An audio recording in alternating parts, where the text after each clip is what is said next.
Good afternoon, everyone, and welcome. We're excited to have you with us today. My name is Jess Kramer. I'm the Assistant Administrator for the Office of Water here at EPA, and I am thrilled that you're joining us on this exciting day for the agency. Under Administrator Zeldin and Secretary Kennedy's leadership, EPA and HHS are committed to making America healthy again.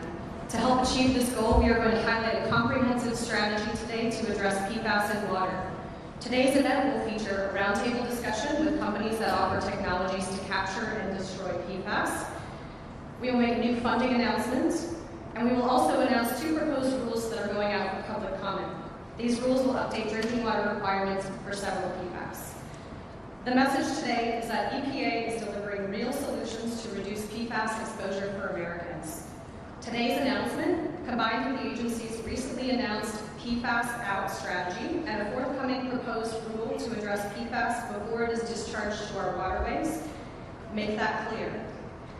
Without further delay, I'm thrilled to introduce EPA's Administrator, Mr. Lee Zeldin.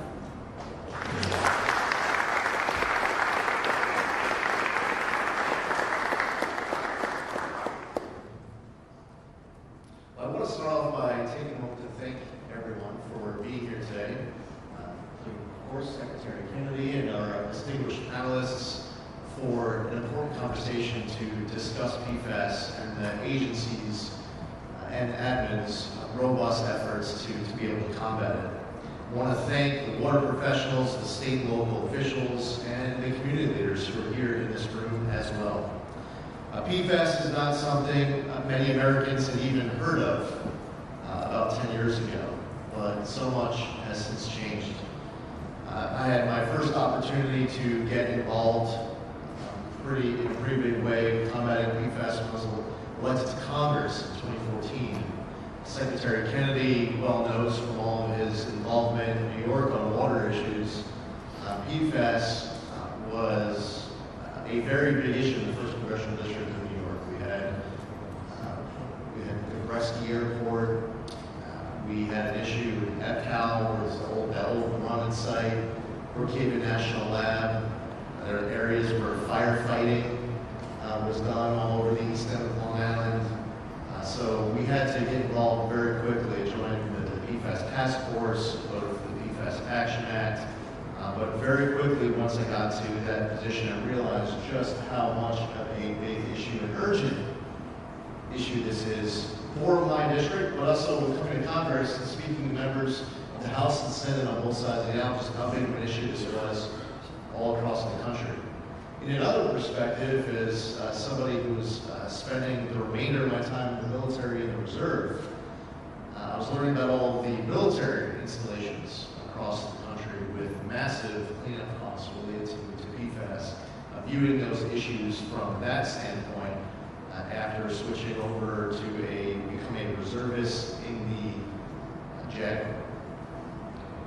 The science on the 2 most studied PFAS, PFOA and PFOS, has never been clearer. They are linked to serious health effects, they persist in the environment, they build up in the human body, and addressing them is not optional.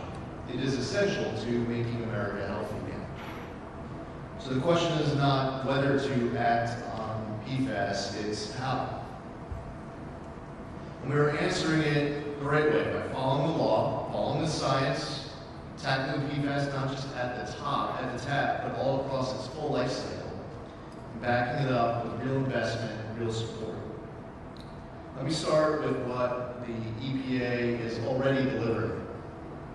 We are accelerating the development of technologies to destroy PFAS, not just move it from one place to another. To keep pace with this fast-moving field, in April we announced that we moved our PFAS destruction and disposal guidance from a 3-year update cycle to an annual update cycle. We'll now update it every single year because the technology is moving that fast. And we are tracking what actually works. That allows EPA to continually assess the real-world effectiveness of what's available and emerging technologies to put the best performing options in front of the water systems that need it. We are advancing proven separation technologies that pull PFAS out of water, such as granular activated carbon, ion exchange resins, and high-pressure membranes like reverse osmosis, alongside a class of destruction technologies that are under study, such as supercritical water oxidation, electrochemical oxidation, hydrothermal alkaline treatment, non-thermal plasma, and the pyrolysis and gasification of PFAS-laden residuals. EPA has helped put treatment systems in the ground, including 4 full-scale treatment sites in Southern California that are protecting now more than 9,000 homes. All these initiatives teach us something new and brings the cost down for the next community. Behind all of it is a research program that does not stop.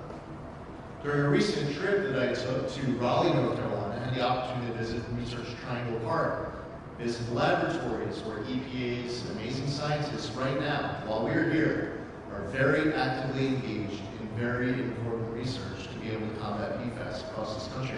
At regional labs all across the country, you will find great work that is going on right now, dedicated EPA professionals.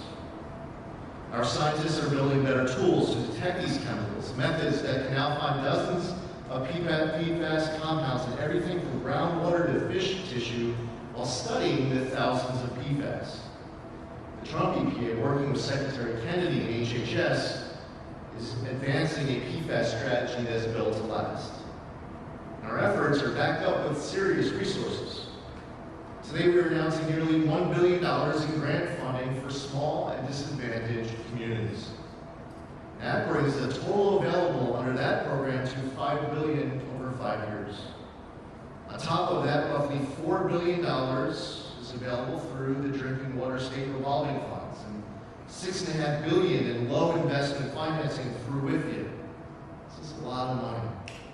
Through our PFAS Out initiative, we are directly engaging thousands of drinking water systems that we know have PFOA and PFOS challenges. Small, rural, and disadvantaged communities are not going to be left behind. We have pulled together a team from across this entire agency, top scientists and policy leaders from every office that touches this issue, to coordinate the work and move faster with our assistant administrator for the Office of Water, Jess Kramer, serving as the agency's PFAS lead. On February 6th of this year, the Trump EPA published a detailed list of the extensive record our agency had done in just the first year. The testing, funding, enforcement, research, and support to communities. It's all there in one place, available in EPA's newsroom for anyone to read. We're also going after PFAS at the source, through effluent limitations on industrial dischargers.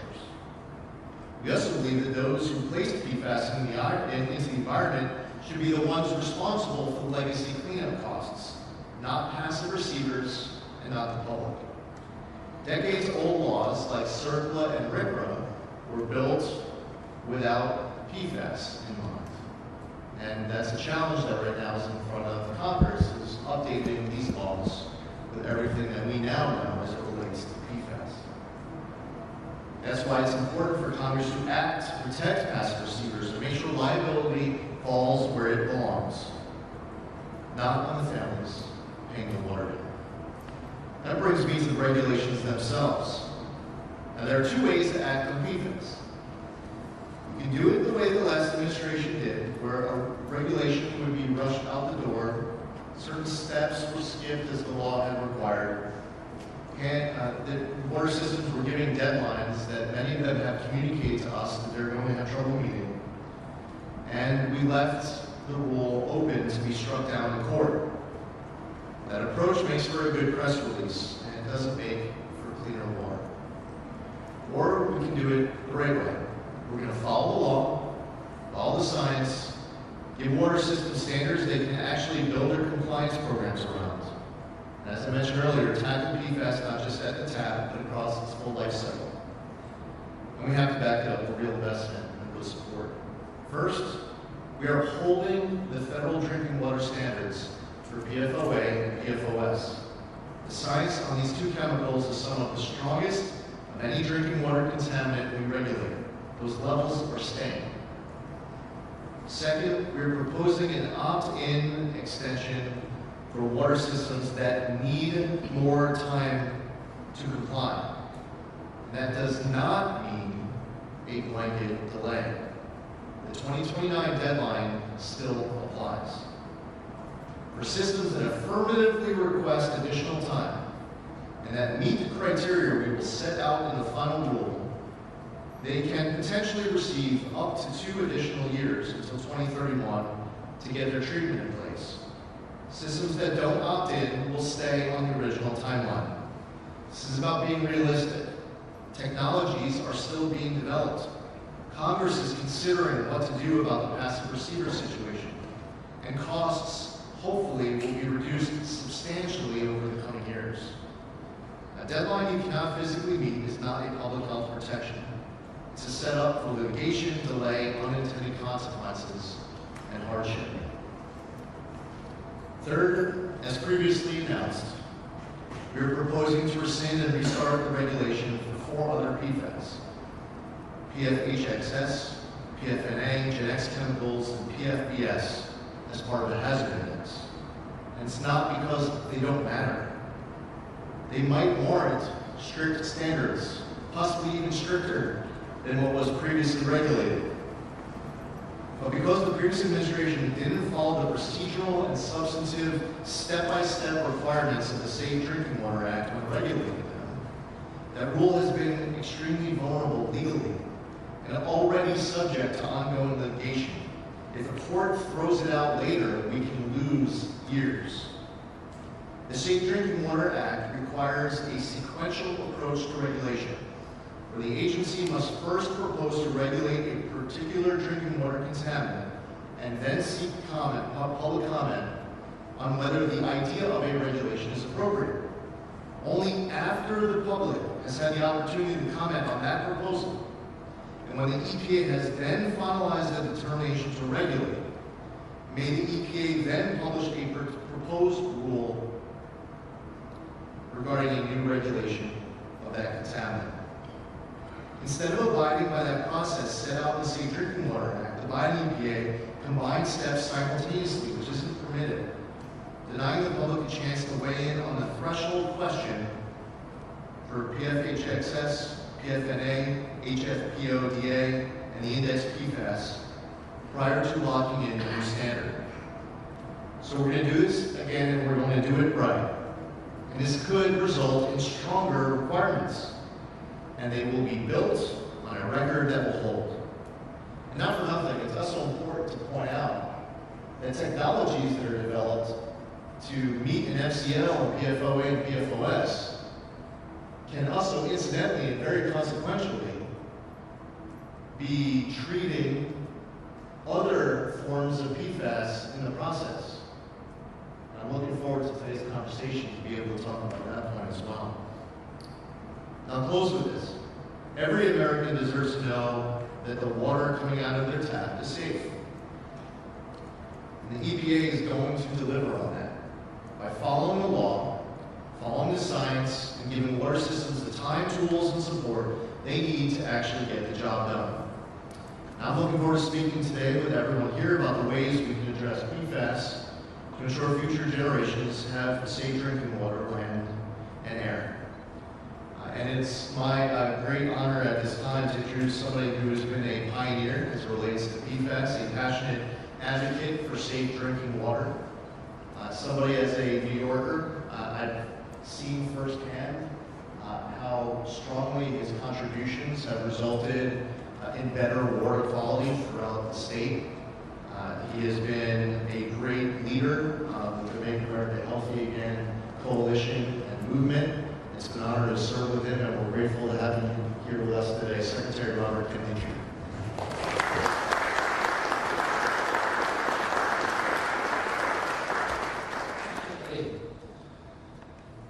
And thanks everyone for joining us today. Today's announcement reflects a major step forward in the Trump administration's effort to make America healthy again by confronting environmental exposures that are contributing to chronic disease across the country. More than 95% of Americans now have PFAS chemicals in their blood or in their drinking water, and it remains one of the primary sources of exposure. Studies show PFAS exposure damages the liver and kidney kidneys, it weakens the immune function, and increases risk for cancer, diabetes, pregnancy complications, and developmental harms. This issue is personal for millions of American families, and it has been personal for me for a long time.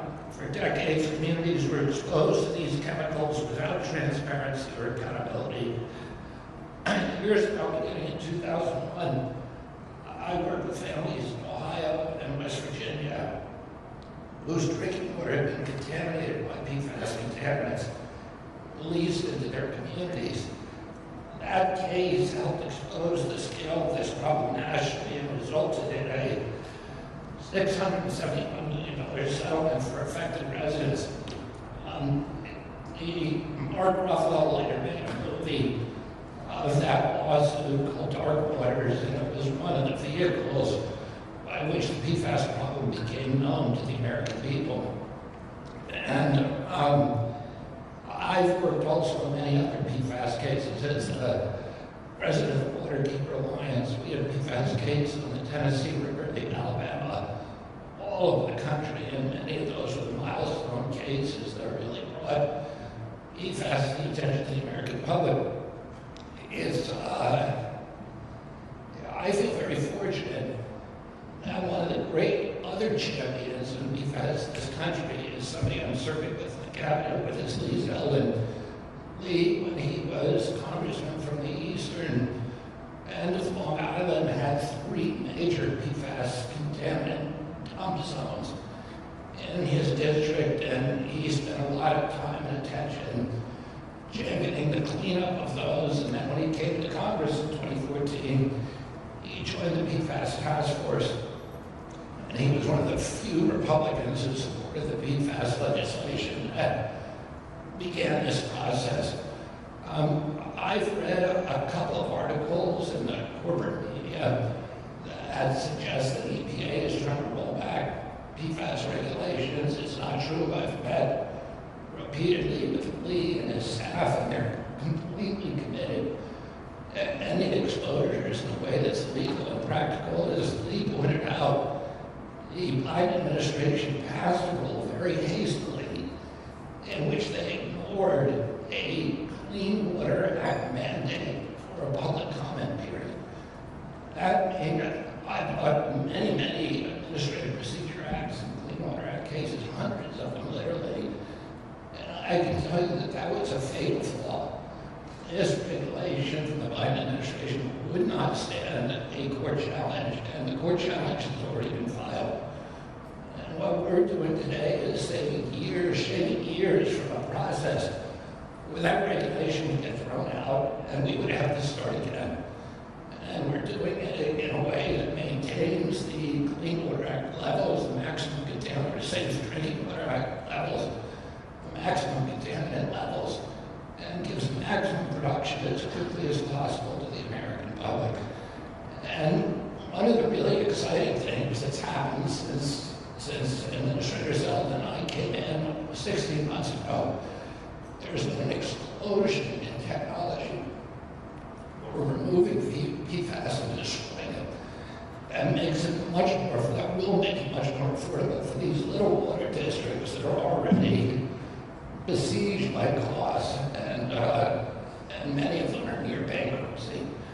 And I'm looking very forward to hearing the comments from some of these companies today that have developed some of these technologies that Lee and I get besieged probably weekly with people who want to showcase new technologies for removing PFAS.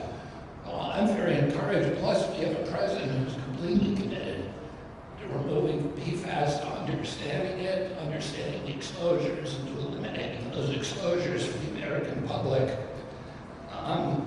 and has made a greater financial commitment to understanding PFAS and removing it than any president in history. At HHS, our responsibility is to better understand what these chemicals are doing to human health and how we can reduce exposures and move forward.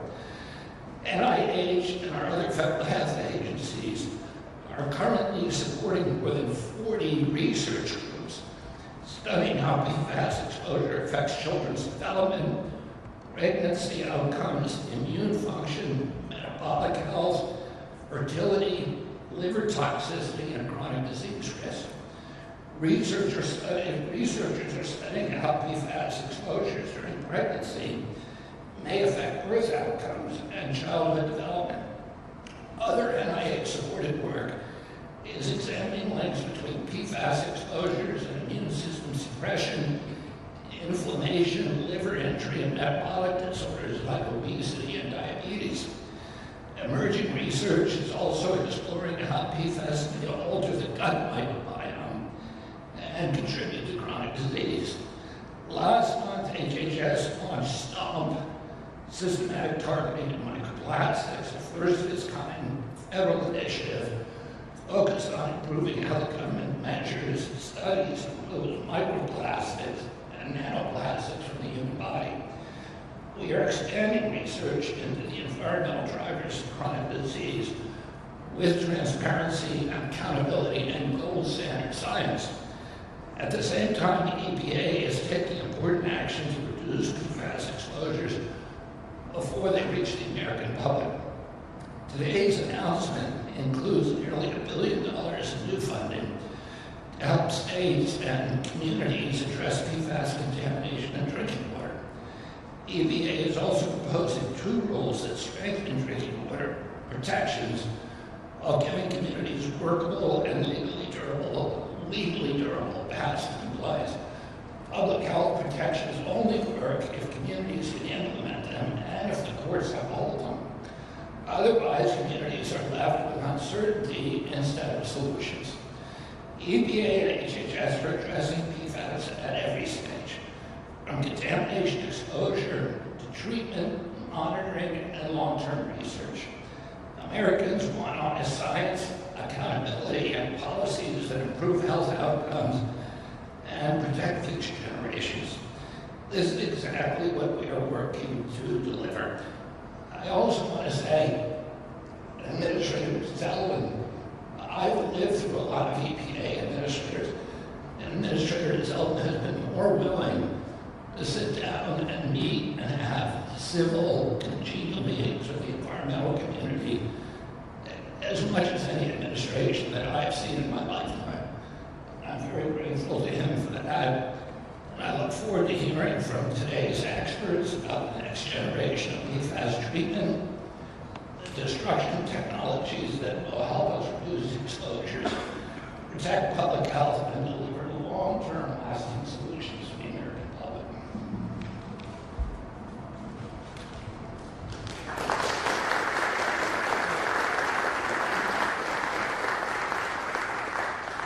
Thank you, Administrator Zeldin and Secretary Kennedy. What I want to start with the panel discussion today is a brief overview from each of you. I want to introduce you, and if you could give just a high-level, quick summary of the technology that your company has, so that we can kind of set a baseline of the different kinds of technologies that we have at the table today. So I'm going to start with Dave Ross, Executive Vice President of Veolia North America. Hey, thanks, Jess. I appreciate that. Hey, so Dave Ross, I'm with Veolia in North America. We're the world's largest environmental services company, and we touch PFAS. I think the administrator used the phrase life cycle, at every step in the life cycle. Whether or not it's destroying AFFF unused stocks, to we've got 30 plus drinking water systems up and running, and another 50 in planning, so we'll be treating water for over 1 million customers throughout the country, to treating it industrial wastewater or wastewater. Biosolids is a major issue for us. All the way to, we're a very large waste management company, and so we'll take, and that's the technology I'm going to focus on because we have quite a bit. In fact, I think we may have tested every company on the stage at some point in our process. We work with all the startup companies and the mature companies on the best treatment that we can possibly get. We've really pivoted pretty significantly at the back end. There's a lot of concern about how do you get rid of PFAS through incineration. There's been a lot of concern about what goes up the stack. And so using EPA's new revised guidance, and thank you for committing to doing that every single year. That's huge for the industry. We've used EPA's guidance and the Department of War's guidance to make sure that we can destroy up to 6 log removal, so 99.9999% destruction of PFAS compounds. So as the companies up here take it out of the water column or the waste column, or our technology does, there are lots of different ways to destroy it, but we do have a back-end disposal where we can incinerate it safely through our network. And so for the really difficult to treat waste, that's where we're focused a lot of our effort on innovation. Excellent. Thanks, Dave. Next, I want to go to Michelle Belanca, CEO of Claros Technologies. Good afternoon. I'm Michelle Belanca, CEO of Claros Technologies.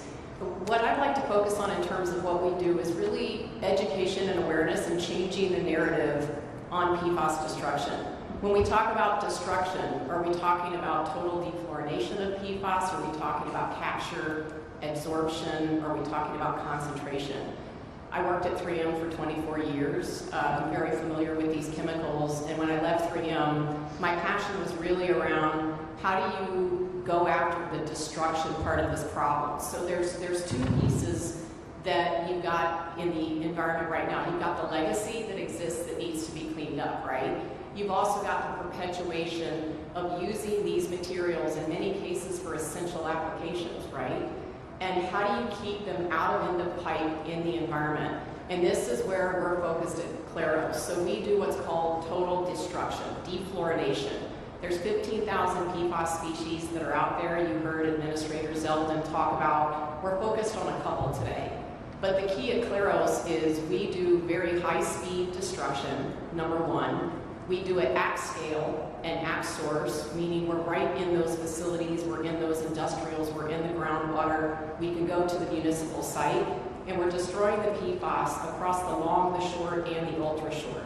So to Administrator Zeldin's point, we're not just focusing on what today we are looking at regulating. We're focused on, for the same economics, at high speed, for these essential applications in these different areas, groundwater, wastewater, industrial water with these big users and makers.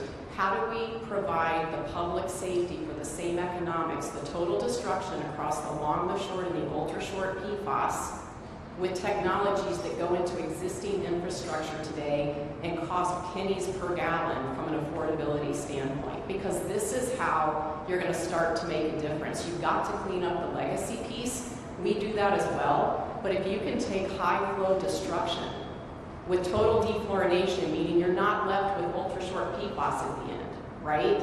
You've destroyed the long, the short, and the ultra-short economically for public safety and health. Then you can use these materials essentially, you can keep them out of end of pipe across all of these PFAS, and you can also go after the legacy business as well. What we've done to date is that we've had temporary solutions, but that's really moving the liability from the water to waste. But to be fair, we haven't had solutions like we're talking about on the stage today with emerging technologies until the last couple of years. These chemicals were called forever because they are really difficult to destroy. It's one of the toughest man-made bonds. And so what we do at Claros is at the source, at high flows, at economics that are affordable, we take the forever out of forever chemicals. Thanks, Michelle. Next, I want to move to Frank Casu, founder and CEO of Cyclopure. Thanks, Jess. I'm Frank at Cyclopure. We developed Dexlor, a novel absorbent to remove PFAS and selective for PFAS. We're an innovative technology, so the company's been around since 2016. And to start and scale a new technology to enter the water industry and get adoption, it takes a lot of development and a lot of support. And we've had a lot of support from the government. If you look at my bio, we have been supported along the way by NSF, NIHS, EPA, and the Department of War as well. And so all of that funding has helped us become a mature technology that is now being commercially deployed across the U.S.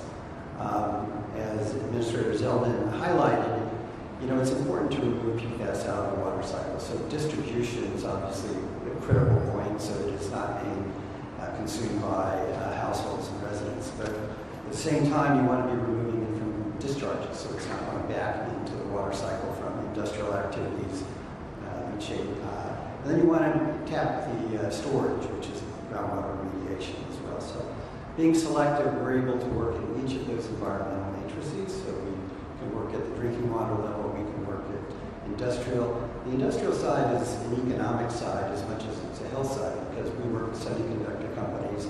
Obviously, there's a huge amount of that is going on these days with the advancement of AI. We work with the automobile industry and metal plating. We work with landfill leachate. We work with pulp and paper. So pretty much any industry that you see that is now facing the challenge of removing PFAS and the extra cost needs to have an efficient technology to do that. So we're working in that sector as well. Another space that is challenging is households that are on well water. So roughly 15% of the U.S. population is on well water and not covered by municipal drinking. And so that is an area where we're working with states to test water. We use our technology for water testing. We also deliver point-of-use systems that can be used there. So it's really important that people that are on well can have access to tools to determine whether they have PFAS in their water, and then a solution to do that because they're not on municipal systems. So, and in terms of cost, I think that one of the biggest challenges, as Administrator Zeldin highlighted, is cost, because PFAS is a tax now that is on industry, it's on drinking water plants, and so how do they do that? They can do it from settlements, from litigation, they can do it from rate increases, they can also do it from government funding, but it's a cost.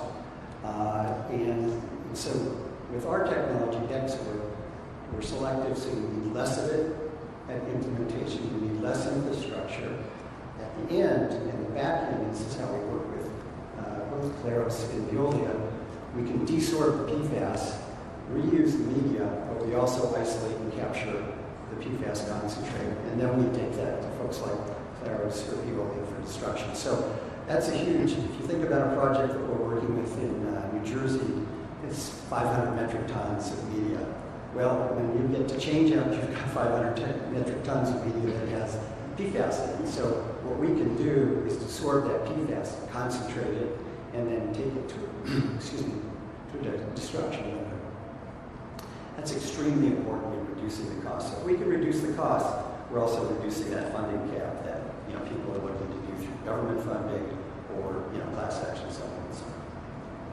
Excellent, thank you. Matt Meersema, CEO of Desotech USA. Awesome, thank you, Jessica.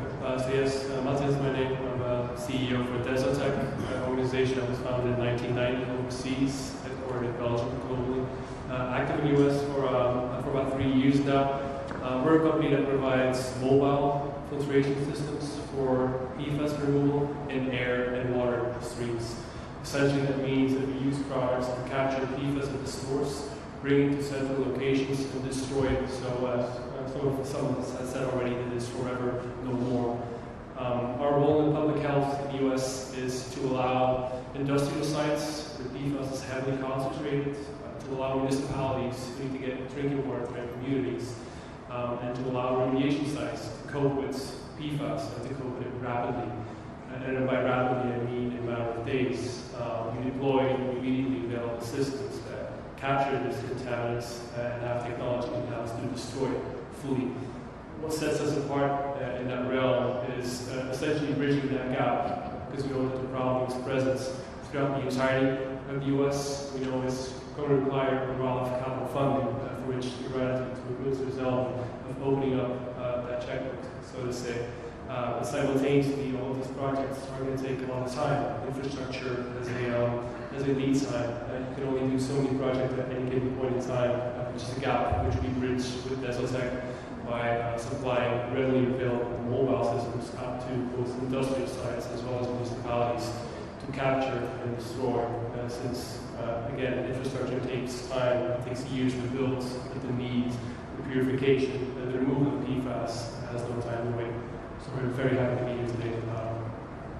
Excellent, thanks so much, Matt. And last but not least, Barry Shaddricks, Global Director and GM for Water and Remediation, SETCO. Thank you, Jessica.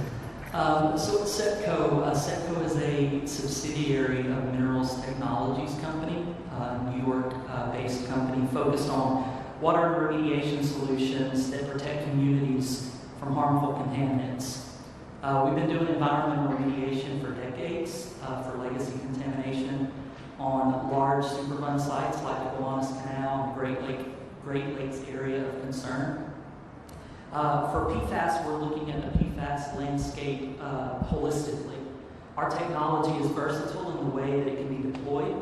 Upstream, we're working with defense and industrial clients to utilize our technology in situ to capture the PFAS in the ground, to prevent the groundwater and surface water from migrating to other sites and sensitive water receptors. This strategy reduces the amount of PFAS reaching those sensitive receptors, and thus the utilities will see less PFAS in their source water. For municipalities, our goal is to provide our technologies to capture PFAS for potable water, allowing utilities to meet their compliance goals and protect human health. The way our product is designed with high surface area, fast kinetics, and on a mineral-based substrate, it is among the lowest cost of ownership products on the market. It allows for lower capital installations and very high capacity, so the change-out frequencies of the media is far less than other media on the market. Excellent. Thanks so much. So we've got about 15 minutes that we can do kind of an open dialogue roundtable, but I'm going to go ahead and kick us off with a question unless Mr. Administrator, Mr. Secretary, you have any questions to start. Otherwise, I'm going to dive right in.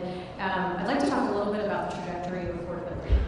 One of the things that the Administrator and the Secretary talked about in their opening remarks was concerns related to affordability when it comes to compliance with regulation. And I know a couple of you, Michelle especially, spoke a little bit about cost. Talk to me a little bit more about the biggest challenges with affordability for these types of technologies, and how do we combat those challenges with affordability? And we can start right at Michelle if you want to start. Or, sorry. Yeah, go ahead. Sure. I think up until a point, the process of capture and then disposal, destruction, has kind of been non-integrated. So you could have the transfer of PFAS waste to the destruction vendors has been quite costly. So I think if you can have technologies like ours that can concentrate the waste stream and integrate it with the destruction vendor, you're going to have a much more efficient process all the way through the treatment cycle. That's great. Thanks, Frank. I saw Barry. He dove at the microphone, and then Michelle will come back to you. Yeah, no, that's probably the number one question that we get from clients is what is this going to cost, and will it reliably meet our compliance goals? And the answer is yes, it will meet the compliance goals, because we've seen that over and over removing compounds. The question is how long will it remove the compounds? And that's one of the things when we were developing this product, is to develop a high capacity media where we could extend change-out frequencies as long as 4 and 5 times other media, and that would impact the lower cost of ownership. Another key piece is kinetics, right? So how long does the water need to be in contact with the absorptive media to transfer out of the water phase onto the media? And when we look at that, we needed something that was going to act fast. Some media need 10 to 20 minutes of contact time. When you translate that into capital equipment, that's some large equipment. Our media can remove the PFAS out of water as small as 2 minutes, and that will lend itself to much smaller capital footprint equipment. That's great. Thank you, Michelle. Thank you. I think it's about matchmaking, right? At the end of the day, know your place and be really honest about where you fit, because the environment and the industry are going to require multiple tools in the toolbox to effectively remediate PFAS on a global basis, much less here in the United States, right? There's all sorts of technologies. Know your place and where you really work well, right? So for example, at Claros, we do permanent PFAS destruction in line, in water, at the source, right? So if we, with our large PFAS makers, we've gone public with Daikin, they're one of the largest in the world, we're commercially installing in their facility. They're running hundreds of gallons a minute. If we can most effectively meet the customer's needs by taking out all of the PFAS without an interim step, do it, right? Because it's the most economical. That option didn't exist at a commercial scale a year ago, so know better, do better. But there are other applications like Frank is talking about where it makes complete sense to concentrate up first and then do destruction. And in that application, that is the best fit and it's the most economical. Where I think sometimes I see in the industry we get into trouble, we try to be what we're not, right? And we try and go after everything. And the more awareness that we have leads to education, and it leads to better informed decision making, so that as policymakers are looking at this, they know the accurate information and they can determine what the right solutions are, because you will need multiple tools in the toolbox to address the PFAS remediation challenge that we have. And they are here today. They weren't a year ago, 5 years ago. I would also say that it depends on if you can economically today destroy permanently all of the PFAS, the long, the short, and the ultra short, for the same economics that you can destroy PFOA and PFOS for some of the long chain, then do it. And that should also be part of the equation when you look at the return on investment from not just the short term, but the long-term public health standpoint. That's the economics at the end of the day that matters the most. That's great. If I can, unless anybody else wants to dive with their microphone, I want to pivot off of something that Michelle said. She talked about matchmaking. And I think one of the biggest challenges in the water sector is the diversity of the workforce. You have a completely different workforce for your very small and rural communities than you do for your very large municipalities. As the folks who are developing these technologies, how do you account for that diversity in the workforce, and how do you, as you're going through this matchmaking process, how do you ensure that you are tailoring, you are lining that community up with technology that's going to set them up for success, not operations and maintenance failures down the road? Dave? That's a challenging one. In fact, I was happy a month ago when you announced the Water Workforce Initiative, because it is so absolutely critical. We're seeing workforce challenges. We run drinking water, wastewater, and as the new technology, whether or not it's driven by regulations on this building or the technology is accelerating, as our workforce is aging,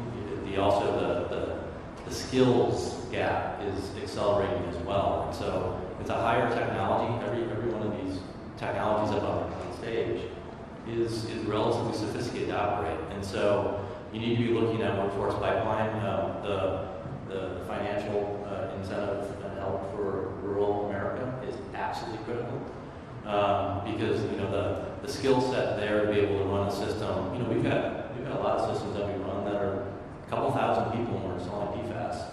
There's not an operator in that local community to do it. And so we're thinking about the workforce side and the skills gap. That's why Veolia launched free workforce training in the water wastewater sector for anyone who wants to take it. Because we hope they come work for Veolia, but the water sector needs it, and we need people who understand the technology, because the technology is accelerating as fast as our needs are. Matt? Yeah, another important level. Sorry, Frank, I'll get you next. Sorry.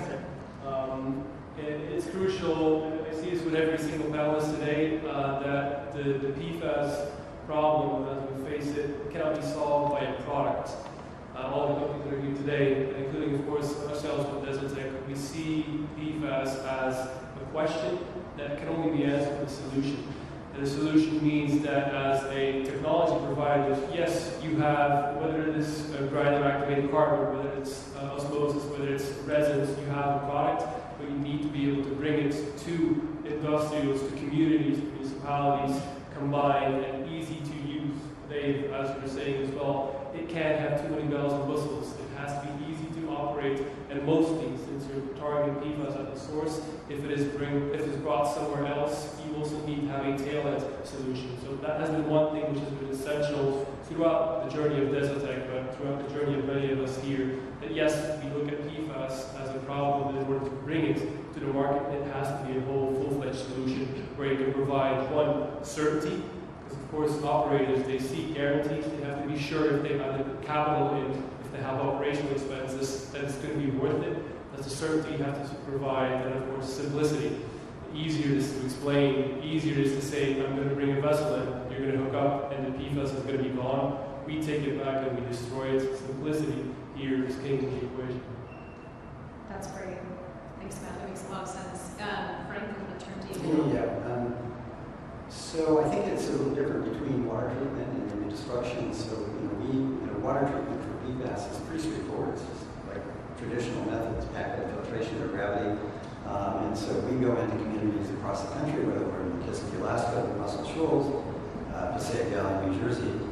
The workforce is actually pretty sophisticated because we're just saying, hey, here's the vessel, you're putting it in a different media type, and basically you just got to monitor it, and then when the media is saturated, we take it, replace it, and then we concentrate it, regenerate it, and send it off. So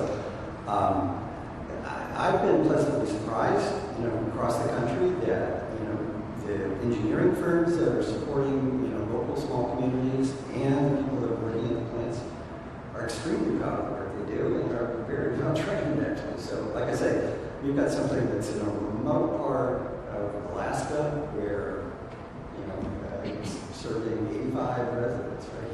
So, I think maybe it's a little different in construction where it's a little more complicated than our side, but it's traditional stuff and we're just dropping it on this one.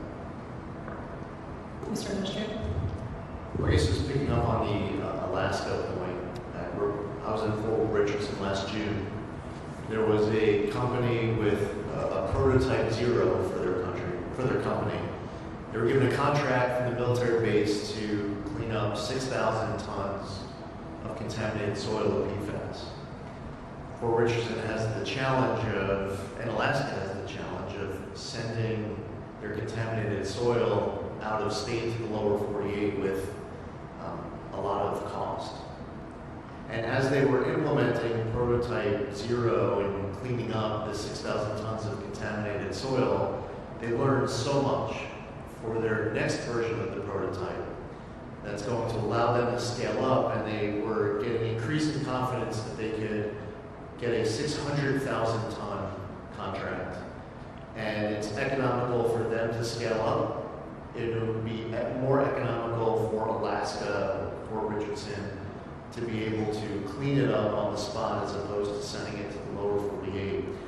And I'm wondering if any of you have any thoughts or perspective of any state or local municipality or entity that has this responsibility, this burden, as a passive receiver of cleaning up PFAS, where you see that they are either currently or on the verge of spending very inefficiently, and you have advice really for states and local governments and water systems and more on what they could be doing better to save tax dollars. Barry's up.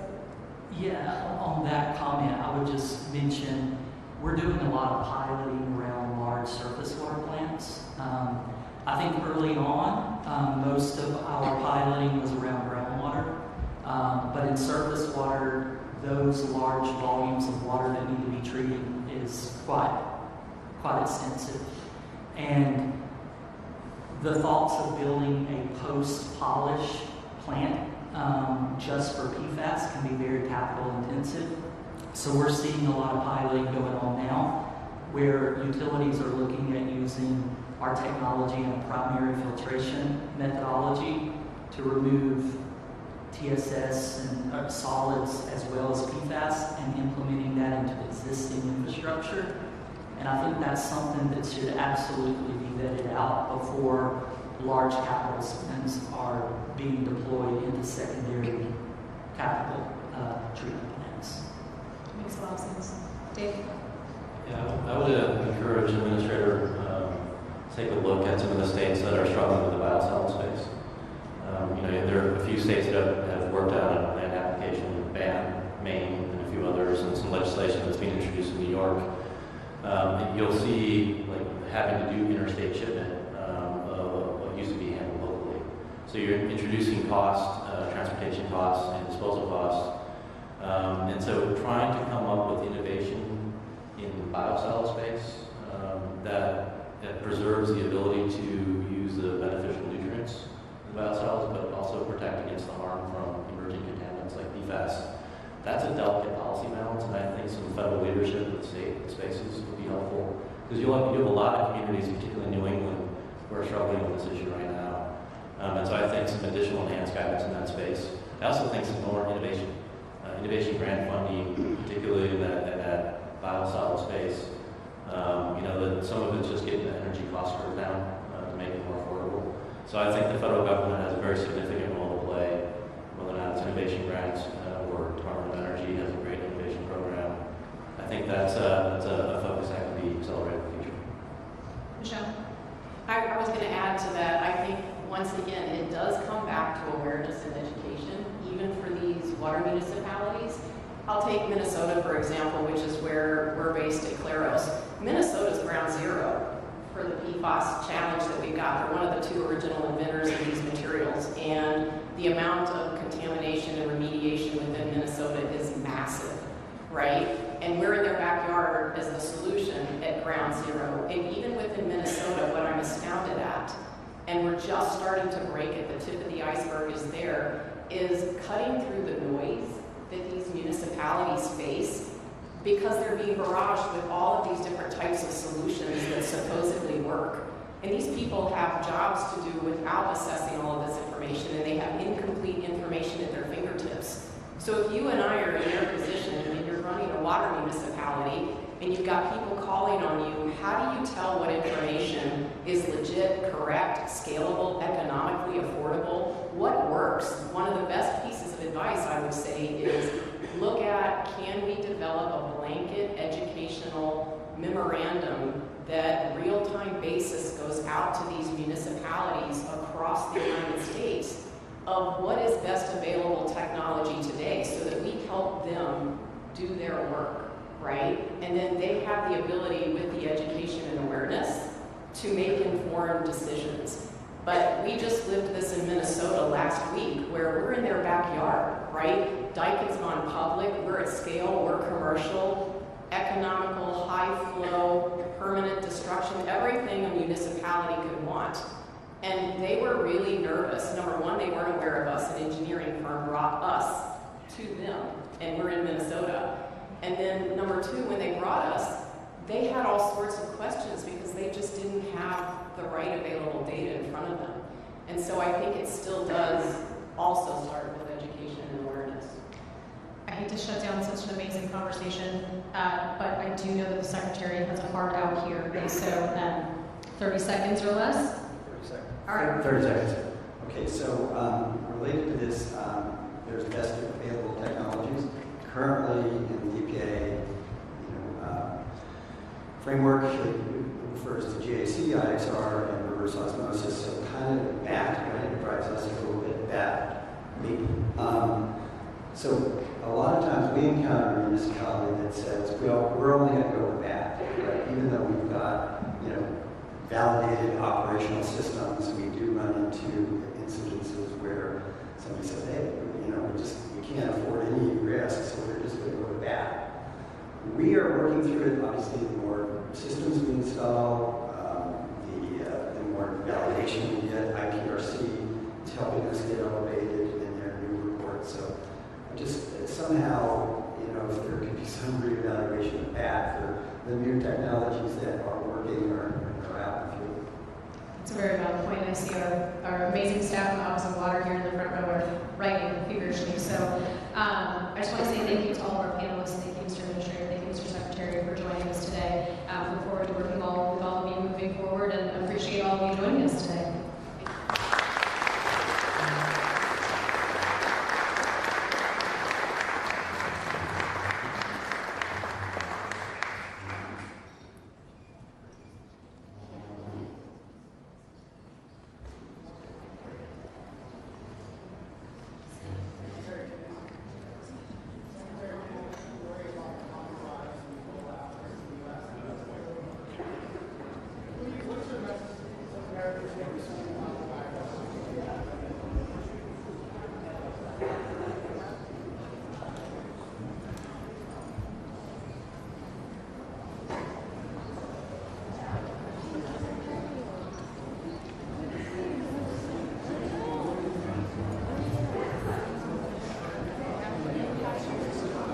It is part of the interaction.